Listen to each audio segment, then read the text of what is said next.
yang terjadi di Israel sana, di Al-Aqsa. Zionis Yahudi sekarang sedang euforia. Euforianya apa? Mereka senang luar biasa karena isyarat kedatangan Tuhan yang mereka tunggu-tunggu. The God who's waited ini telah dekat. Kenapa demikian? Dalam keyakinan mereka, ciri kalau Dajjal akan datang, Dajjal versi kita atau Mesias versi mereka, ciri dia akan datang apabila lahir seekor sapi jantan berwarna merah, meles, bersih, tidak cacat. Dan ternyata 2 tahun yang lalu sapi ini sudah lahir. Mereka sedang gembira. Kenapa? Raja mereka tunggu-tunggu telah tiba, telah dekat kedatangannya. Tapi belum punya istana. Karena istana yang dijanjikan adalah di atas puing-puing Al-Aqsa. Sementara Al-Aqsa belum hancur sekarang. Padahal sudah tidak kurang ada 300 terowongan di bawahnya. Mereka lupa kalau Allah menjaga Al-Aqsa. Mereka lupa kalau para malaikat menaungi Al-Aqsa sehingga tidak bisa dihancurkan. Nah, sapi inilah yang akan mereka berikan kepada Dajjal. Artinya dalam persepsi mereka Dajjal sebentar lagi datang. Versi mereka. Ya. Maka sekarang pembahasan tentang Dajjal dan Imam Mahdi banyak merebak di Eropa. Dan siapakah yang mereka gerakan untuk menghancurkan Masjidil Aqsa ini? Tidak lain ternyata yang mereka gerakan adalah para pemuda, Bapak Ibu. Dan ini yang saya khawatirkan. Kita sedikit pun bahkan barangkali para hamba Allah tidak sempat untuk meniatkan diri untuk berkunjung ke Al-Aqsa. Padahal Masjidil Aqsa kita ini hampir ada dalam kehancuran. Dan saya melihat sendiri yang menghancurkan itu adalah generasi mudanya, para pemuda dan pemudinya. Mereka ingin segera mendirikan sinagoga atau Bait Solomon. Tapi demi Allah, mereka tidak pernah berhasil. Ya. Kalau kita lihat wilayah Palestina dibikin kumuh, dibikin miskin supaya mereka tidak betah di sana, sehingga dengan mudah diambil dan dirampas oleh Yahudi. Tapi lihat wilayah Yahudi, megah luar biasa Bapak Ibu. Nangis saya menyaksikan bumi para nabi ini. Ya. Dan dari sinilah kita akan melihat keindahan Al-Quds, bumi para nabi dan rasul. Orang-orang Yahudi menyebutnya Yerusalem. Inilah yang akan dibebaskan berikutnya oleh Erdogan. Dan inilah Masjid Umar. Di masjid inilah Umar bin Khattab menerima kunci Al-Aqsa ketika beliau membebaskan Al-Quds. Pendeta Sophronius mengatakan, aku tidak akan memberikan kunci Yerusalem ini kepada siapapun, hatta kepada Umar bin Khattab, melainkan jika Umar datang ke sini langsung menerima kunci ini dari tangan saya. Maka Umar menyatakan, aku akan datang. Ketika Umar diberitakan, Umar bin Khattab datang diberitakan ke Al-Quds ini, takut tuh orang-orang Romawi dan orang Yahudi.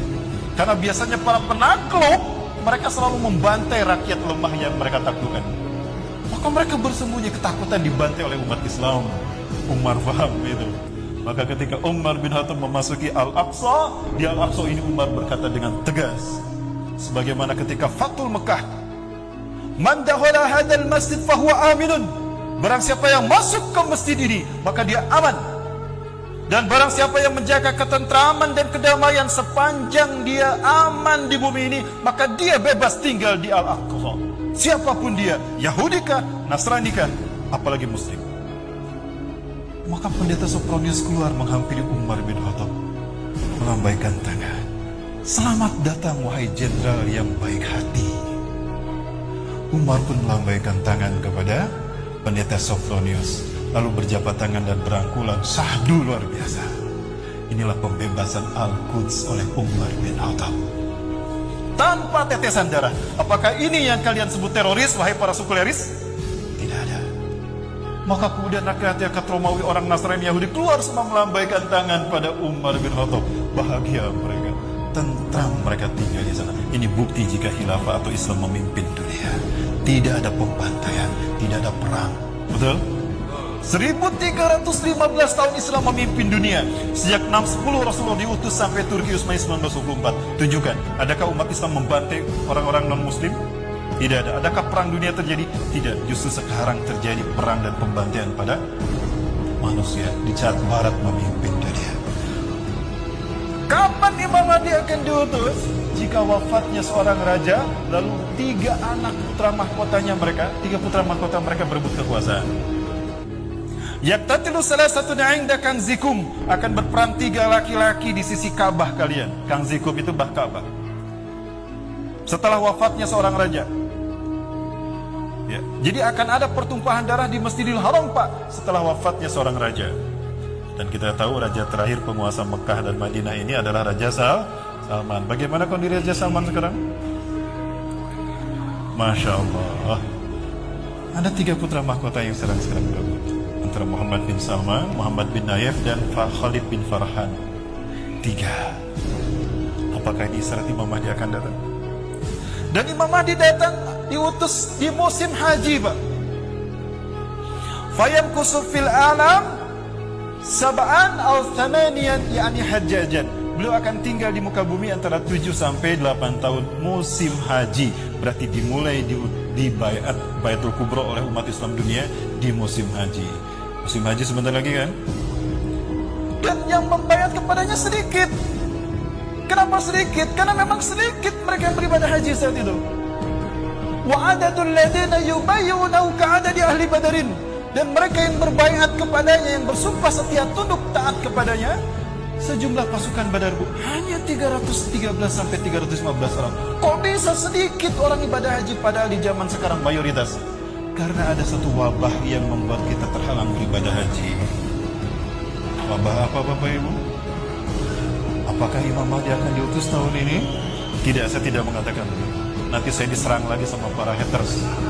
Cocok logi itu. Ya, Bapak Ibu, wallahu a'lam. Artinya, semua ini membuat stimulus kuat bagi kita. Betapa kita telah dekat pada peristiwa-peristiwa besar. Inna rabbi zawaliyal arda. Sesungguhnya Allah Tuhanku melipatkan bumi ini untukku. Hatta ra'aitu masyariqaha wa maghriba. Sehingga aku melihat kekayaannya terbentang dari timurnya hingga ke baratnya. Wa'atani al-kanzain. Dan Allah memberikan kepadaku 2 pusaka. Al-ahmar wal abyadu. Pusaka merah dan putih. Sekali lagi Rasulullah menyebutkan pusaka merah dan putih. Wa anna ummati, dan sesungguhnya umatku saya belugu mulkuha, akan sampai kembali kekuasaannya di akhir zaman. Mazawaliya minha, dari apa yang Allah lipatkan. Artinya di akhir zaman umat Islam akan kembali menguasai dunia dari timur hingga ke barat dunia. Allahu Akbar. Allahu Akbar. Dari semua negara yang Allah pilih untuk memimpin kebangkitan Islam. Semua negara sudah Allah pilih untuk memimpin kebangkitan Islam. Tinggal satu yang belum Allah pilih untuk memimpin kebangkitan Islam. Dan itu kalian, Indonesia. Allahu Akbar. Maka jika Erdogan syahid sebelum Al-Aqsa dibebaskan, kita yang akan melanjutkan. Siap melanjutkan? Mana para pemuda? Siap melanjutkan? Baik, Bapak Ibu, kita lihat bagaimana kecintaan Muslim Palestina. Mereka menunggu kedatangan kita untuk membebaskan Al-Quds. Ini kata-kata, jika kalian menguasai dunia, hari itulah kami akan mengibarkan bendera kami setinggi-tingginya. Allahu Akbar. Kita sambut apa yang menjadi cita-cita Erdogan. Dan ini adalah tugas para pemuda. Karena setiap kali Allah menzahirkan Islam di muka bumi, setiap kali tauhid Allah tegakkan, maka para pemuda selalu berada di garda terdepan. Betul? Ashabul Kahfi, mereka pemuda. Ashabul Rayatis Sud, mereka pemuda. Maksudnya Ashabul Uhdud, dia seorang pemuda. Wadah. Dan para nabi pun diutus ketika usia muda. Dan Muhammad Al-Fatih seorang pemuda. Dan Imam Mahdi pun seorang pemuda. Maka saya yakin pemuda Indonesia lah yang akan berada di barisan terdepan dari barisan Taifah Mansurah. Satu dari 3 pasukan yang akan membebaskan Al-Quds. Dan jika Al-Quds sudah kita bebaskan, dan jika panji Islam berkibar di bumi Al-Quds, maka kiamat lebih dekat kepada kita ketimbang pundak dan kepala kita.